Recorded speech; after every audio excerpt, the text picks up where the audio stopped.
अस्सलाम वालेकुम। आज के इस लेक्चर में हम लोग यूनिट नंबर 7 के न्यूमेरिकल्स देखने जा रहे हैं। तो सबसे पहला न्यूमेरिकल है 7.1, जिसके अंदर उसने क्या किया कि हमें एक डायग्राम दे दिया। ठीक, ये डायग्राम मैंने इधर भी स्केच कर लिया। तो इसके अंदर बेसिकली क्या है ना कि एक आयरन सॉरी स्टील नेल है, स्टील का है जी। एक स्टील का जो है नेल है, यानी कि कील है, वो हमने क्या किया दीवार में लगाई है। ठीक है, और उसके ऊपर क्या किया एक पेंटिंग हैंग कर दी। ठीक है, अब जब हमने पेंटिंग हैंग की है ना, तो जो असल में जो था वो क्या था, वो इस तरह पड़ा हुआ था। ठीक है, जो नेल था वो इस तरह था। जब पेंटिंग हैंग की ना, तो थोड़ा सा ना इसकी जो शेप थी उसमें डिफॉर्मेशन आ गया, वो इस तरह हो गया। ठीक है, थोड़ा सा जैसे वो बेंड नहीं हो जाता वैसे बेंड हो गया। तो अब हमने ये कैलकुलेट करके बताना है कि इस पे जो है, इसमें मैस ऑफ पिक्चर कितना है, बाकी चीजें उसने हमें दे दी। अच्छा, तो अब सबसे पहले तो इधर हमने ये आइडेंटिफाई करना है कि इधर हमने चीज क्या यूज करनी है। तो यहाँ पे हमने जो है शीयर्स मॉडुलस यूज करना है। उसने ये यहाँ पे ये जो उसने जो की हुई है, मस्ती की हुई है, वो ये की हुई है कि इसने जो है हमें क्या किया यंग्स मॉडुलस दे दिया है, ताकि हम थोड़ा कंफ्यूज हो जाए कि अब क्या होगा। तो यहाँ पे जो शीयर्स मॉडुलस यूज होगा, वो क्यों, क्योंकि इसमें देखें ना, आप खुद देखें, शीयर्स मॉडुलस की डेफिनेशन यही कहती है ना कि एक पॉइंट पे फोर्स लगाए और उसमें बेंडिंग हो जाए। ठीक है, एक तरफ से बेंड हो गया जबकि दूसरी तरफ से सही है। तो अब शीयर्स मॉडुलस, ठीक है, तो अब शीयर्स मॉडुलस हमने यूज करना है। तो सबसे पहले तो हम लोगों ने जो चीजें दी हुई हैं उसको हम लोग ऐसा यूनिट्स पे कन्वर्ट कर लेते हैं। 1.50 मिलीमीटर है, तो 1.5 इंटू 10⁻³ जैसे सेंटीमिली, और ये हो गए मीटर्स। ठीक है, इस तरह ये delta X is equal to micrometres में, तो अब delta X is equal to हो जाएगा 1.8 इंटू 10⁻³ सेंटी मिली माइक्रो, 10⁻⁻6। ठीक है, तो ये -6 मीटर्स हो गया, जबकि जो ये वाई है मिलीमीटर्स है, तो ये 5 इंटू 10⁻³ हो जाएगा।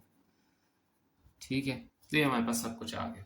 अच्छा, अब ये हमने फाइंड करना है मैथ ऑफ पिक्चर्स। ठीक है, मैथ ऑफ पिक्चर जो ये जो मैथ जो इस पे फोर्स लग रही है, इस फोर्स में से हमने मैथ फाइंड आउट करना है। ठीक है, तो अब क्या होगा, सबसे पहले तो शेयर्स मॉडुलस समझते हैं। तो जो मॉडुलस होता है वो बेसिकली क्या होता है, वो हर एक मटेरियल के लिए जो वो कांस्टेंट होता है। अब जैसे स्टील का आयरन नेल था ना, तो इस वजह से इस पे स्टील का मॉडुलस लगेगा। तो स्टील का जो मॉडुलस है वो क्या होगा, वो इसके लिए कांस्टेंट होगा। जो स्टील का मॉडुलस है ना, वो है 8 इंटू 10⁻10 पैस्कल्स। ठीक है, स्टील का मॉडुलस है 8 इंटू 10⁻10 पैस्कल्स। अब शियर्स मॉडुलस क्या कहता है कि shear stress over shear strain. ठीक है, और शियर स्ट्रेन जो है वो क्या होता है। अच्छा, तो शीयर स्ट्रेन क्या होता है, शीयर स्ट्रेन ये होता है कि डिस्प्लेसमेंट ऑफ शीयर्ड फेस, यानी कि डेल्टा एक्स। शीयर्ड का मतलब है जो बेंड हो गया फेस, उसकी कितनी डिस्प्लेसमेंट है। ये अगर ये नेल सीधा होता तो इसकी ऊपर वाली लाइन इधर आती ना, लेकिन अब इस पे फोर्स लगे तो ये बेंड हो गया। अब ये कहाँ तक बेंड हुआ है, ये जो डिस्टेंस है इन दोनों का, जो दरमियान का जो डिस्टेंस है, यानी कि जो एक्चुअल में अगर ये नेल लगा होता, इस पे ये फोर्स ना लग रही होती, तो ये होता ना इस तरह, अगर सीधा नेल लगा हुआ होता। लेकिन अब इस पे फोर्स लगी तो ये बेंड हो गया। अब ये अपने ओरिजिनल पाथ से कितना ज्यादा डेविएट कर गया, कितना ज्यादा बेंड हो गया है, वो जो लेंथ है वो है हमारे पास डेल्टा एक्स, यानी कि डिस्प्लेसमेंट ऑफ शीयर्ड फेस। और उसके बाद डिस्टेंस फ्रॉम फिक्स्ड फेस, यानी कि कहाँ तक जो है, कहाँ इस बेंड फेस का कितना डिस्टेंस है जहां पे वो बिल्कुल सीधा है। तो ये यहाँ पे जो, यहाँ पे अब कोई बेंड नहीं है ना यहाँ से आगे, तो यहाँ तक का जो डिस्टेंस होगा वो क्या होगा, हमारे पास वाई होगा, यानी कि डिस्टेंस फ्रॉम फिक्स्ड फेस। अच्छा, तो अब वापस पे हम पे चलते हैं शेयर्स मॉडुलस पे। शेयर्स मॉडुलस को ऐसे भी रिप्रेजेंट कर सकते हैं, एफ ओवर ए डेल्टा एक्स और वाई। ठीक है, तो अब क्या होगा कि एफ इंटू वाई ए इंटू डेल्टा एक्स। ये मैंने असाइनमेंट्स में किया है, एकदम इधर भी कर देता हूँ कि अगर आपको ना समझ आया ना, तो शेयर स्ट्रेस, स्ट्रेस तो पता है कि फोर्स पर यूनिट एरिया होता है। ठीक है, और ये भी पता है कि ये क्या होता है, डिवाइड बाय शेयर स्ट्रेन क्या होता है, डेल्टा एक्स और वाई। ठीक है, अब जब हम इसको मल्टीप्लाई में करेंगे तो ये क्या हो जाएगा, F over A into Y over delta X. और ये क्या हो जाएगा, जब मल्टीप्लाई होगा तो ये क्या हो जाएगा, F Y over A into delta X. तो ये हमने जो है इधर इस तरह करके लिख दिया। अच्छा, अब क्या है कि देखिए नेल जो है वो सर्कुलर शेप है ना, उसका जो क्रॉस सेक्शनल एरिया वो सर्कुलर है। तो उसको क्या करेंगे, पाई आर स्क्वायर, तो एरिया की जगह जो आप पाई आर स्क्वायर लिखें, तो स्ट्रेस जो है वो is equal, shear modulus sorry जो है वो इज इक्वल टू हो जाएगा F Y over pi R square into delta S. ठीक है, अब एफ जो है वो इज इक्वल टू एम में होता है, यानी कि M G mass into extension due to gravity. जब भी कोई चीज़ एक हाइट पे होती है तो उस पर कौन सी फोर्स लग रही होती है? फोर्स इसके मैस के बराबर into extension due to gravity, ठीक है। तो ये हमने यहाँ पे जो एक्सटेंशन ड्यू टू ग्रेविटी लगा दी। तो अब वहाँ पे जो फोर्स था उसके अंदर क्या क्या फोर्स की जगह एम जी लिख दिया, M G Y over pi R square into delta X. तो ये हो गया शेयर्स मॉडल्स। अब क्या है कि हमें क्या चाहिए? मैस, ठीक है। लेकिन अभी हमें रेडियस भी निकालना है, तो हम रेडियस भी निकाल देते हैं। डायमीटर हमें उसने दे दिया था 1.5 इंटू 10⁻³ ओवर मीटर्स। और उसको क्या किया, फिर हमने डायमीटर को रेडियस में कन्वर्ट करना, तो डायमीटर को डिवाइड बाय 2 किया, उससे हमारे पास रेडियस आ गया। अब क्या किया कि हमने मैस चाहिए था ना, मैस ऑफ पिक्चर हमसे पूछी हुई थी। तो मैस ऑफ पिक्चर पूछी थी, तो क्या किया कि एम को इधर आइसोलेट कर लिया, जबकि पाई आर स्क्वायर को इधर जाके मल्टीप्लाई, डेल्टा एक्स को इधर जाके मल्टीप्लाई, जी और वाई को इधर आके डिवाइड कर दिया। तो ये हमारे पास जो है फाइनल फॉर्मूला बन गया। अब इसके बाद क्या किया कि वैल्यूज पुट की सारी जो जो हमारे पास थी, और इसमें हमारे पास आंसर आ गया 5.19 किलोग्राम्स, जिसको आप राउंड ऑफ करके 5.2 किलोग्राम्स भी लिख सकते हैं। तो ये हमारे पास मैस ऑफ पिक्चर फ्रेम है। यहाँ पे ये वाला क्वेश्चन हमारा कंप्लीट हो गया है। अगला जो क्वेश्चन है 7.2, तो उसके अंदर हमसे क्या कहा है कि एक हमें एल्यूमिनियम वायर दे दिया, एक हमें कॉपर वायर दे दिया, और हमें बताया कि जो इन दोनों के ऊपर जो मैस है, इन दोनों का जो लेंथ है, इन दोनों का जो चेंज इन लेंथ है वो क्या है, वो सेम है, ठीक है। तो आप इस तरह से लेना कि हमारे पास एक एल्यूमिनियम की वायर है, ठीक है। ये मैं एक एल्यूमिनियम की वायर बना दी। अब इस एल्यूमिनियम के वायर के साथ जो है वो 40 किलोग्राम्स का मैस लगा हुआ है, ठीक है, 40 kg का। और इसका डायमीटर 3 मिलीमीटर और इसका मॉडुलस और ये सब चीज़ें, ठीक है। इसी तरह अब कॉपर वायर है। कॉपर वायर की भी जो लेंथ है ना वो भी सेम है 5 मीटर्स, ठीक है। कॉपर वायर की जो भी लेंथ है वो भी क्या है जी, सेम है 5 मीटर।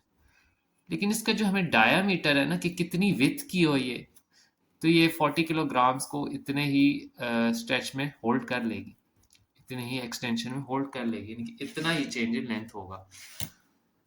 तो अब क्या करेंगे कि हमें ये पता है कि एल्यूमिनियम वायर और कॉपर वायर में जो चेंज इन लेंथ है वो दोनों में सेम है, ठीक है। तो हमने बेसिकली क्या करना है कि दोनों का जो इसका यंग्स मॉडुलस का फार्मूला है ना, यंग्स मॉडुलस इसलिए इस्तेमाल कर रहे हैं क्योंकि यहाँ पे जो है वो चेंज इन लेंथ हो रहा है, ठीक है, यानी कि एक्सटेंशन हो रही है। ओरिजिनल लेंथ 5 थी, जबकि फिर चेंज इन लेंथ थी। तब चेंज इन लेंथ जैसे कि इसने बता दिया कि दोनों में सेम है, तो हम दोनों में क्या करते हैं कि change in length find out कर लेते हैं। चेंज इन लेंथ क्योंकि सेम है तो दोनों को एक दूसरे के इक्वल रख लेंगे। तो सबसे पहले तो कॉपर वायर के ऊपर आ रहे हैं। कॉपर वायर में क्या है कि Y A is equal to F और ए और डेल्टा एल और एल। तो ये मैंने पीछे भी एक्सप्लेन किया किस तरह से हमने वह फॉर्मूला बना लिया, एफ इंटू एल और ए इंटू डेल्टा एल। तो डेल्टा एल अब हमें चाहिए चेंज इन लेंथ, ठीक है। Change in length is equal to F L A और ए वाई, ठीक है। अच्छा, अब क्या है कि जो हमारे पास एफ है वो इज इक्वल टू क्या होता है, एम ए के इक्विवेलेंट होता है। तो उसको हमने एम ए यानी कि एम जी वेट की इक्विवेलेंट पुट करके इधर डाल दिया। और जो एरिया ऑफ क्रॉस सेक्शन है सर्कुलर है ना, वैसी बात है, वायर सर्कुलर ही होती है, इसका एरिया ऑफ क्रॉस सेक्शन जो सर्कुलर है, तो पाई आर स्क्वायर करके ये भी इधर डाल। अब ये ए इसलिए लिखा क्योंकि एल्यूमिनियम वायर का रेडियस का स्क्वायर है, ठीक है। दूसरी तरफ सेम बिल्कुल यही तरीका, यंग्स मॉडुलस वाला फार्मूला बिल्कुल सेम हुई। और उसके बाद क्या किया कि इसके अंदर रिप्लेसमेंट्स की, डेल्टा एल सबसे पहले इधर ला के निकाल लिया। डेल्टा एल निकालने के बाद जो है फोर्स को एम जी से रिप्लेस कर दिया और एरिया को पाई आर से। इधर जो आर सी है, आर सी किसको रिप्रेजेंट करते हैं, रेडियस ऑफ कॉपर वायर, ठीक है। अब हमने क्या करना है कि दोनों के जो चेंज इन लेंथ है वो तो हमें पता है ना सेम है, तो हमने क्या करना है दोनों को जो है वो इक्वल रख लेना है। M G into L A और pi R A square Y is equal to M G L C और pi R C square Y C. अच्छा, वैसे तो ना यहाँ से हमें पता चल रहा है कि मैथ्स भी सेम है दोनों में, तो कार्ड ने expression due to gravity same है, कार्ड लेंथ भी हमें गिवन है कि दोनों की सेम है, कार्ड ने इसी तरह से पाई भी दोनों तरफ सेम है, वो भी कार्ड ने, ठीक है। तो रेडियस जो है वो उसका हमें इसने दिया हुआ था, डायमीटर दिया हुआ था एल्यूमिनियम वाली वायर का। तो उसका हमने रेडियस निकालने के लिए क्या किया कि डायमीटर को डिवाइड बाय 2 कर लिया, और ये हमारे पास जो है रेडियस आ गया 1.5 इंटू 10⁻³ मीटर्स। तो अब ये देखें, वही मैंने पहले ही काट दिया, आप पहले ही बेशक इसको कैंसिल आउट कर दें, वैल्यूज लिखने के बाद कैंसिल आउट कर दें। 40 से कैंसिल, 9.8 से कैंसिल, 5 से और पाई से।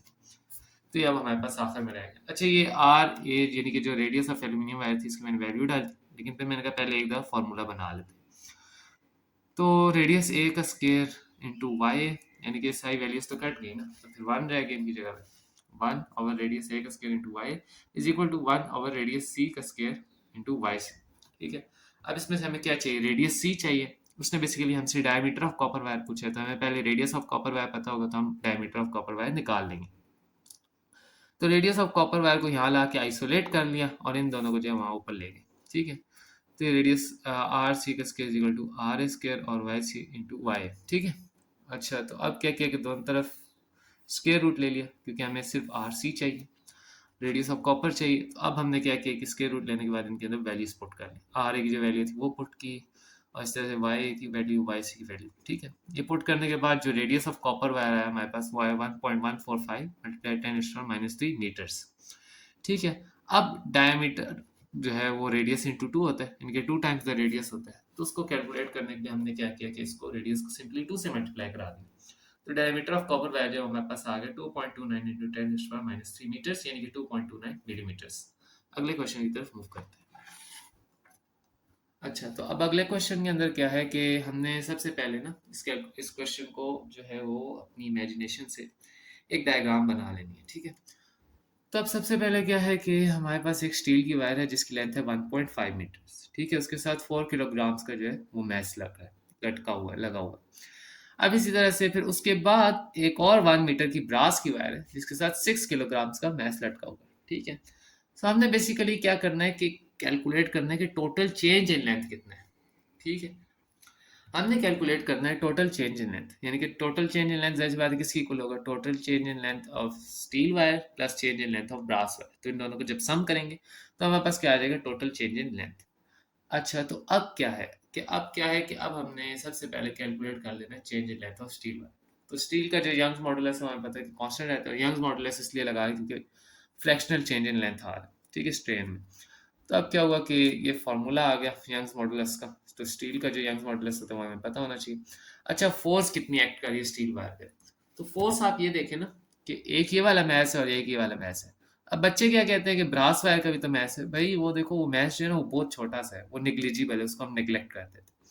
सिर्फ ये वाला एक मैस और एक ही वाला मैस है। तो इन दोनों का जो फोर्स होगा वो क्या होगा, इस पे ग्रेविटी लगेगी तो force is equal to M G हो जाएगा, और इसकी ग्रेविटी लगेगी फोर्स इंटू एम जी हो जाएगा। तो दोनों का जो नेट फोर्स होगी वो हमने फोर्स यहाँ पे इनपुट करनी है। तो अब क्या होगा, हमें चेंज इन लेंथ चाहिए। तो चेंज इन लेंथ को सबसे पहले क्या करेंगे कि हम आइसोलेट कर लेंगे, तो एफ एल ओवर ए वाई स्टील आ जाएगा, ठीक है। अब क्या है कि हमने जो फोर्स थी उनको नेट फोर्स निकाल लिया, बेसिकली 4 + 6 इंटू 9.8 कर लिया, तो 98 न्यूटन जो हमारे पास फोर्स आ गई। अब क्या होगा कि जो एरिया ऑफ क्रॉस सेक्शन होता है वायर का, वो जाहिर सी बात है वो सर्कुलर होता है, ये अब हमें पता है। तो हम क्या करेंगे कि वो पाई आर स्क्वायर जो एरिया ए की जगह पाई आर स्क्वायर डाल देंगे, ठीक है। और हमें डायमीटर गिवन है, डायमीटर को जो हमने रेडियस में कन्वर्ट कर लेना है सिंपली। तो अब क्या होगा कि diameter divide by 2 is equal to radius होता है, वही सेम किया तो रेडियस आ गया। अब change in length of steel निकालना था, तो उसके अंदर क्या करेंगे कि हम फोर्स को जो है वही जो ये वाला जो फार्मूला है ना, बेसिकली इसके अंदर की वैल्यूज सारी पुट कर देंगे, ठीक है। वैल्यूज हमने पुट कर दी, एरिया की जगह बस पाई आर स्क्वायर डाल दी, ठीक है। तो वैल्यूज पुट की तो ये हमारे पास आंसर आ जाएगा 1.49 इंटू 10⁻⁻⁴ मीटर्स। अब इसी तरह से हमने कैलकुलेट करना है change in length of brass wire. तो ब्रास वायर के अंदर भी चेंज इन लेंथ क्या होगा, जैसी बात है उसके नीचे तो ब्रास वायर के साथ तो सिर्फ 6 किलोग्राम्स का मैस लटका हुआ है ना, तो उस पर सिर्फ 6 किलोग्राम्स की जो वो, यानी कि 6 इंटू 9.8 58.8 न्यूटन की जो उस पर फोर्स लग रही है, ठीक है। ये हमने फोर्स इसकी निकाल ली, तो वही Young's modulus of brass is equal to F over A, F into L और ए इंटू डेल्टा एल, ठीक है। तो अब क्या होगा कि फोर्स ऑन ब्रास वायर ये हमें पता है 58.8 न्यूटन्स, ये हमने जब 6 को 9.8 से मल्टीप्लाई किया तो ये 58.8 न्यूटन आ गया। अब क्या होगा कि एरिया जैसी बात है सर्कुलर क्रॉस सेक्शनल एरिया, तो क्रॉस सेक्शनल एरिया जो है पाई आर स्क्वायर हो जाएगा। तो रेडियस ऑफ बोथ वायर्स उसने हमें बताया सेम है, तो 1.25 इंटू 10⁻³ मीटर्स आ गया। तो change in length of brass जो इज इक्वल टू हो गया F L pi R square into Y brass. अच्छा, वाई क्या है जी, वो Young's modulus of brass wire. अच्छा, अब मसला क्या है, मसला ये है कि जो बुक में जो वैल्यू है ना Young's modulus of brass wire की, वो है 1 इंटू 10⁻11 पास्कल्स, ठीक है, जो कि गलत है, ठीक है, ये गलत है। आप इंटरनेट पे सर्च करेंगे कि Young's modulus of brass wire हमें बताएं तो आपको बताएगा 10 इंटू 10⁻10 पास्कल्स है, ठीक है। 10 इंटू 10⁻10 पास्कल्स क्या नहीं है, 1 इंटू 10⁻11 पास्कल्स क्या है। तो ये जो एक्चुअल ब्रास लेंथ है, ओ सॉरी इसकी ब्रास की जो है वो ये है यंग्स मॉडुलस है। अच्छा, तो अब यहाँ पे जो हमें इन्होंने वैल्यूज़ दी हैं, अगर उनके हम मुताबिक आंसर्स निकालें ना, तो हमारे पास ये निकलता है, जो कि जब हम टोटल में करते हैं तो वो गलत आ जाता है। ज़ाहिर सी बात है, गलत हो गया। तो अब जब ये आंसर गलत हो जाता है, तो इसके बाद फिर जो एनर्जी वाला भी जो आंसर है वो भी क्या होता है, जिसने हमसे इसमें बाद में कहा है ना कि हमें टोटल स्ट्रेन एनर्जी बताएं, तो वो भी क्या होता है, वो भी ऑटोमेटिकली गलत हो जाता है। तो अच्छा, अब इधर जो है दो चीज़ें हैं। सबसे पहली चीज़ तो ये है कि अगर आपको इसी तरह वो इधर लिख दे ना, जैसे इधर इन्होंने लिखा हुआ है कि जो यंग्स मॉडुलस ऑफ ब्रास है वो इज इक्वल टू है 1 × 10⁻10 पास्कल्स, तो आपने भी 1 × 10⁻10 पास्कल्स ही इनपुट करनी है पेपर में, अगर वो इस तरह दे दे। ठीक है। अब अगर वो ना दे, वो यानी कि यंग्स मॉडुलस ऑफ ब्रास ना दे आपको, फिर आपने क्या करना है कि आपने जो है सही वाली वैल्यू, यानी कि जो यंग्स मॉडुलस ऑफ ब्रास होती है वो इनपुट करनी है, जो कि 10 × 10⁻10 पास्कल्स।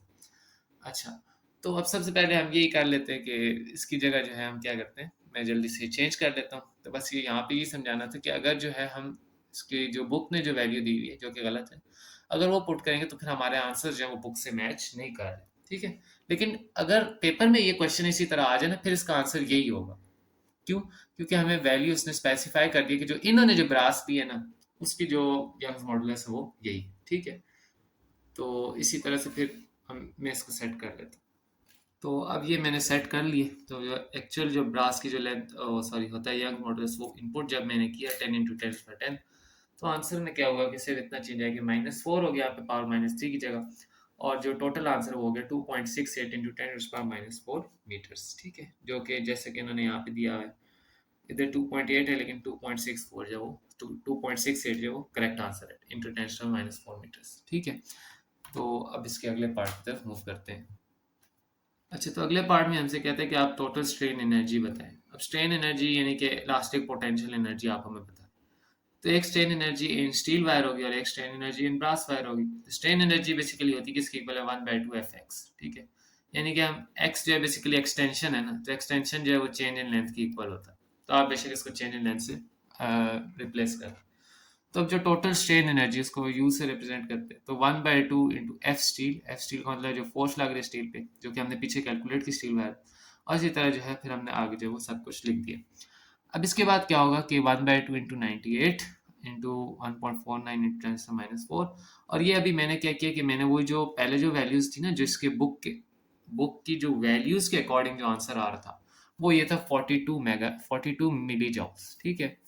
लेकिन अब अगर जो है, अब जैसे कि इसके अगर इससे मैच करने वाला आंसर निकाला, तो फिर इसकी जगह हम क्या करेंगे, जो अभी हमने जो इसके बाद जो लेंथ कैलकुलेट की थी, यानी कि मैं इसको सेट करता हूँ। तो अब जब मैंने इसको इसकी जगह जो हमने नई वैल्यू जो कैलकुलेट की थी, जो एक्चुअल ब्रास के जो यंग्स मॉडुलस से हमने वैल्यू निकाली थी, वो ये थी लेंथ, जो था चेंज इन लेंथ, और वो फिर हमारे पास आंसर बनेगा 0 पॉइंट, जब हम दोनों को ऐड करेंगे तो 0.0107। ठीक है। अब इसको फिर आप आगे जो इज इक्वल टू, इसको दो इधर ले जाएं प्लेसेस, तो हो जाएगा, बल्कि 3 ले जाएं। ठीक है। तो ये हो जाएगा 0.7 इंटू 10⁻⁻, इंटू 10⁻⁻³ जाउल्स।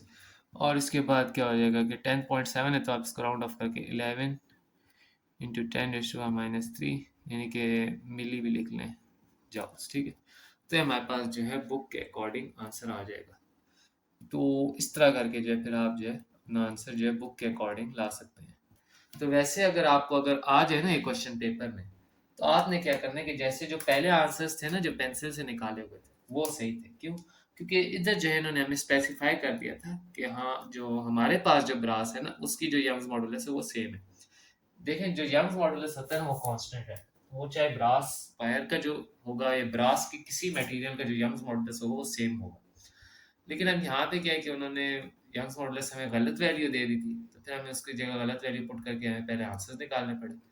तो अगर पेपर में आ जाए तो वही आंसर्स होंगे, लेकिन अब क्योंकि यहाँ पे बुक के अकॉर्डिंग आंसर लाने थे, तो इस वजह से फिर हमने, अभी तो हमारे पास है ना कि हम इसको सेट कर लें, तो फिर हमने सेट कर दिया। लेकिन अगर पेपर में आए तो आप लोगों ने खुद से कोई वैल्यू चेंज नहीं करनी। अगर उन्होंने कहा है कि 1 सॉरी, अगर उन्होंने कहा है कि यंग मॉडुलस ऑफ जो ब्रास है वो 1 × 10⁻10 पास्कल्स है, तो आपने भी 1 × 10⁻10 पास्कल्स ही इनपुट करना है।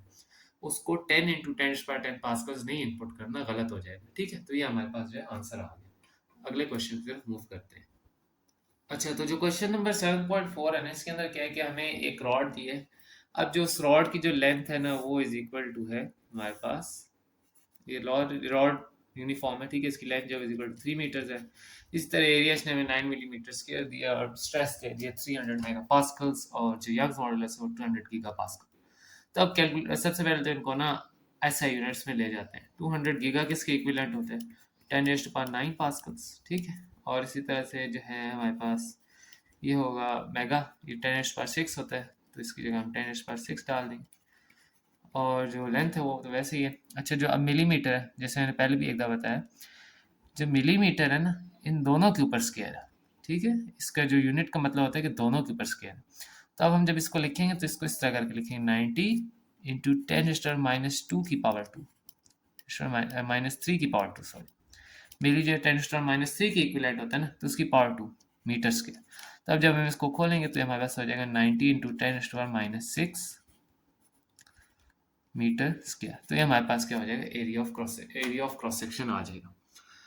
अच्छा, तो अब हमें क्या निकालना है? Strain energy. Strain energy basically elastic potential energy का दूसरा नाम है, ठीक है। और वो किसकी इक्वल होती है? 1/2 एफ एक्स के, ठीक है। अब एफ हमें दिया हुआ नहीं है, तो अब हम क्या करेंगे? यंग्स मॉडुलस को एफ निकालेंगे। तो अब हम क्या करेंगे? हमें एफ चाहिए ना, तो हम एफ को क्या करते हैं? आइसोलेट कर लेते हैं इधर। तो इज इक्वल टू क्या हो जाएगा? एरिया और डेल्टा एल जाके मल्टीप्लाई वाई ए डेल्टा एल, ठीक है, ओवर जो ओरिजिनल लेंथ है वो इधर आके डिवाइड। तो ये हमारे पास क्या आ गया? फोर्स आ गया। अब हमने क्या करना है? सिंपली इस फोर्स को इससे रिप्लेस कर देना, ठीक है। इससे पहले क्या कहा है जी कि एक्सटेंशन जो है वो भी हमें शायद नहीं गिवन। एक्सटेंशन जो चेंज इन लेंथ है वो भी हमें नहीं गिवन, तो अब हमें वो भी कैलकुलेट करनी है, ठीक है। तो यहाँ से तो हमने फोर्स निकाल ली, अब एक्सटेंशन हमें चाहिए। तो एक्सटेंशन के लिए क्या करते हैं कि एक्सटेंशन जो बेसिकली वो चेंज इन लेंथ यानी कि डेल्टा एल की इक्विवेलेंट होती है, ठीक है। अब वो यहाँ पे भी हमें यूज़ करनी पड़ेगी, जाहिर सी बात है। तो वो किस तरह से निकालते हैं कि जो यंग्स मॉडुलस होता है ना, वो किसकी इक्विवेलेंट होता है? Stress over strain. उसने अब हमें स्ट्रेस दिया हुआ है। स्ट्रेस दिया हुआ है, तो अब क्या कहते हैं? स्ट्रेस जो है वो इसके अंदर जब हम ये वैल्यूज पुट करेंगे तो जो यंग्स मॉडुलस की वैल्यू है कि स्ट्रेन होता है ना चेंज इन लेंथ और ओरिजिनल लेंथ, ठीक है। स्ट्रेन जो होता है वो इज इक्वल टू क्या होता है? स्ट्रेन इज इक्वल टू होता है change in length over original length, ठीक है। अब क्या होगा कि जब ये बाय में आया तो लेंथ जो ऊपर जाकर मल्टीप्लाई हो जाएगा, तो स्ट्रेस इंटू एल और डेल्टा एल।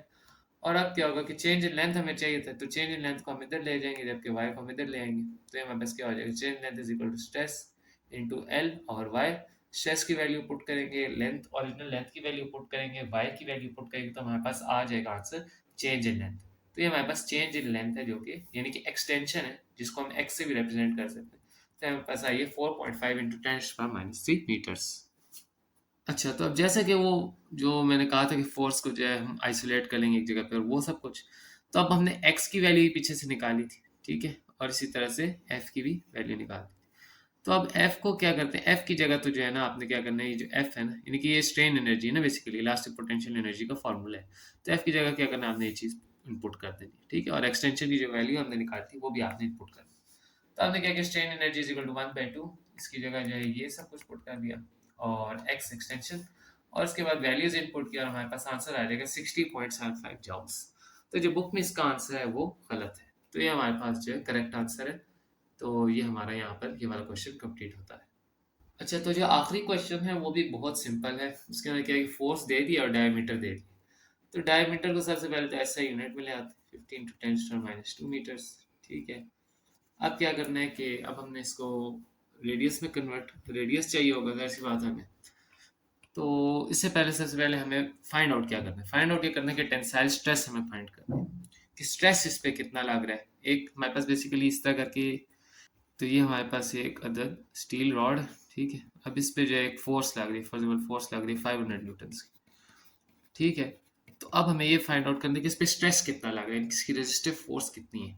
तो अब हमें नहीं पता। तो हमें पता है कि स्ट्रेस जो इज इक्वल टू क्या होता है? Force by area. और जिसका जो एरिया ऑफ क्रॉस सेक्शन है वो सिलेंड्रिकल जो है स्टील रॉड, तो वो हमारे पास क्या है जी? पाई आर स्क्वायर की इक्विवेलेंट होता है। तो अब क्या करेंगे कि area of cross sectional of rod is equal to circular pi R square.